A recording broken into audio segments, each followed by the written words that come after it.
Kettlebell training is a minimalistic yet very effective approach to train the upper body, offering a diverse set of exercises.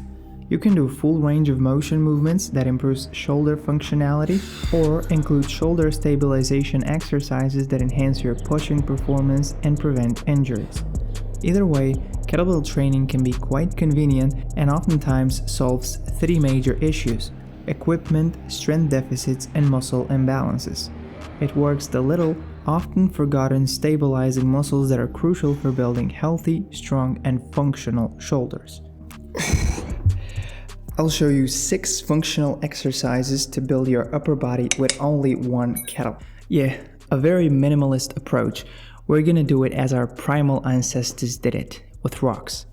And yes, you can definitely train your upper body with only one kettlebell. All you need is to adjust the positioning, the cadence, so to slow down the tempo, and adjust the grip so you really target the key muscles that you're aiming at. We're training in full range of motion, so this workout maintains and improves mobility and functionality besides targeting and increasing the muscle.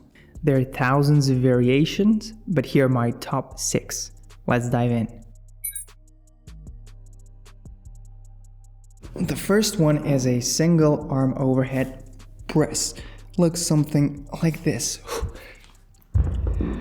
This one's great for building your shoulders. It allows you to completely open up the shoulder and really push your arm in a full range of motion, which is usually harder when you have 2 kettles at once. Also, the unilateral version prevents overactivation of the traps, which is great because these are usually tight in sitters anyway. You're gonna grip a kettlebell, position it on your shoulder and not out. Pretend you're punching upward and rotate internally, lock your elbow at the end. Slowly descend down, absorbing the weight on your shoulder. You should keep the kettle traveling as close to the vertical line of your shoulder as possible so you minimize the lever. This one targets a wide variety of muscles, primarily the shoulders, with all the additional scapular stabilizers, core muscles as well. It's a great full range of motion exercise to gain functional strength. The second one is the full ROM push-up. ROM stands for range of motion, so we actually set the kettles on the floor and we're doing full range of motion push-ups, slowing down in the eccentric phase. The full ROM push-up helps you go a little bit deeper in the eccentric phase compared to something like a regular bench press, which helps you open up the frontal part, additionally adds some shoulder mobility and functionality in the upper body. The full ROM push-up helps us reach the lower levels of the push-up, which is great for targeting a larger portion of your chest, particularly the outer chest and anterior deltoids. Besides working your triceps and your core, training in fuller ROM adds additional strength and shoulder mobility, which can help you progress on bench press quicker.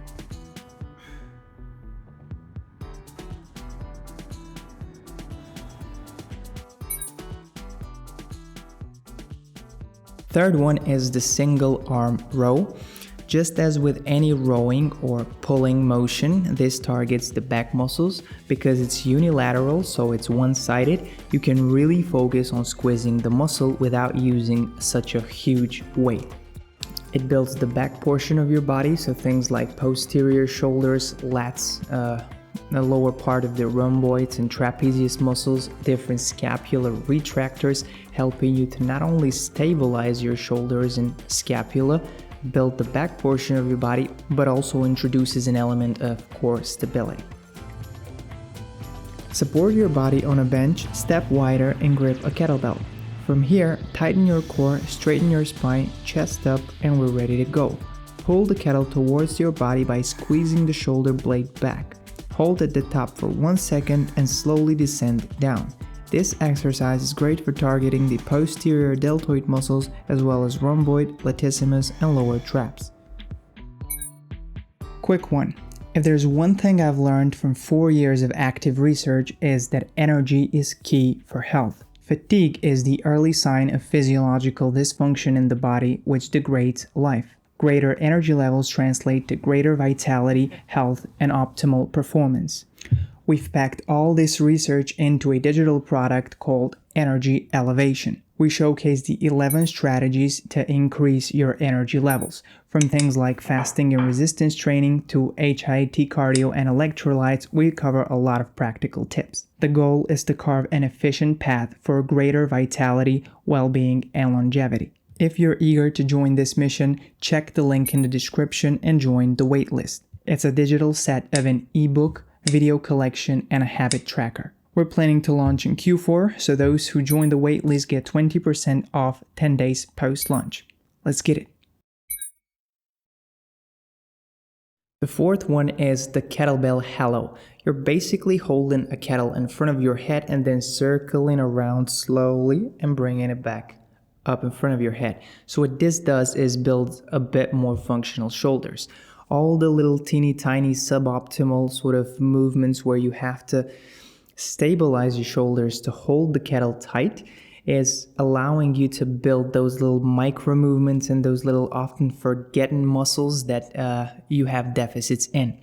So this exercise, besides being a great one for warm-ups, because it does warm up the shoulders and activates all the muscles around the shoulders, it can actually improve strength in numerous little micro movements where you usually have a strength deficit. This can translate into a better performance at an overhead press or other movements. And yes, it's a lot harder than it looks, and it's a great warm-up before a push day. Keep a light kettle in front of your head. It shouldn't hurt your shoulders, but it should be hard. Start circling around your head very slowly in a controlled manner. You want to slow it down so much so there is no popping in the shoulders. You control the kettle by activating your shoulder muscles, deep neck flexors, and core. It's a very nice way to warm up and train for some muscular endurance in the shoulders. This one helps you sustain and endure longer during pushing motions, but also improves shoulder stabilization and can further help prevent shoulder injuries.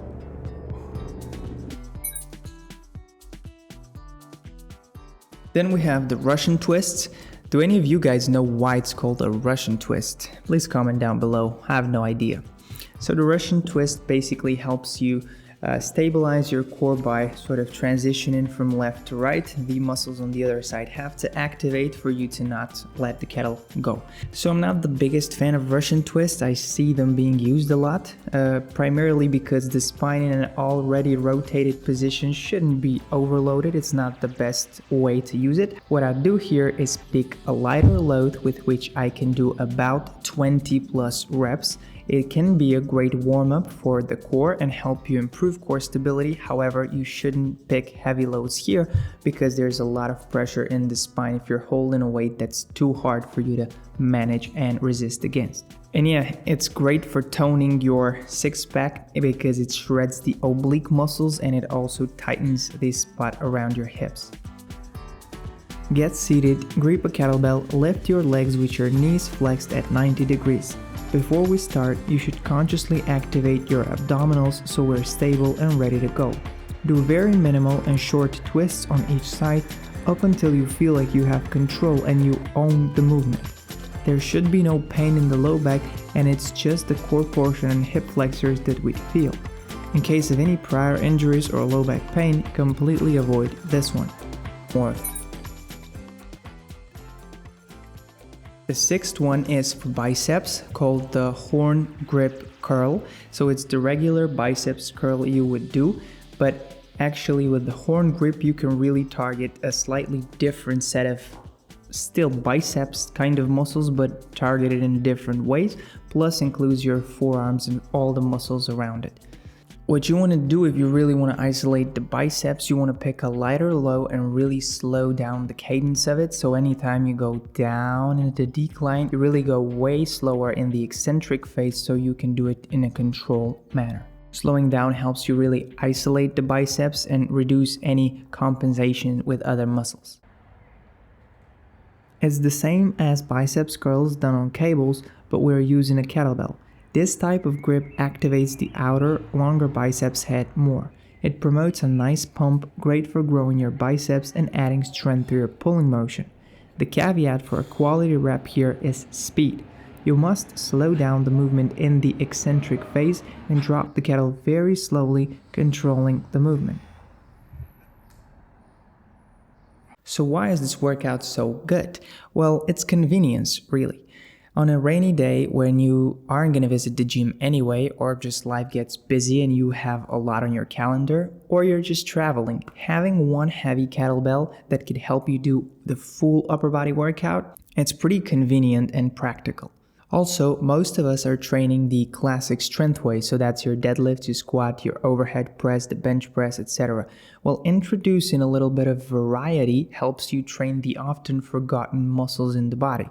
Some of these are like the rotator cuff muscles, shoulder stabilizers, scapular retractors, lower part of the traps, etc., which help make your shoulders more functional. They help prevent injury, and introducing variety into your training gives you the additional benefit of, again, training the forgotten muscles. This can potentially improve both your pushing and pulling performance in the other main exercises you do in the gym.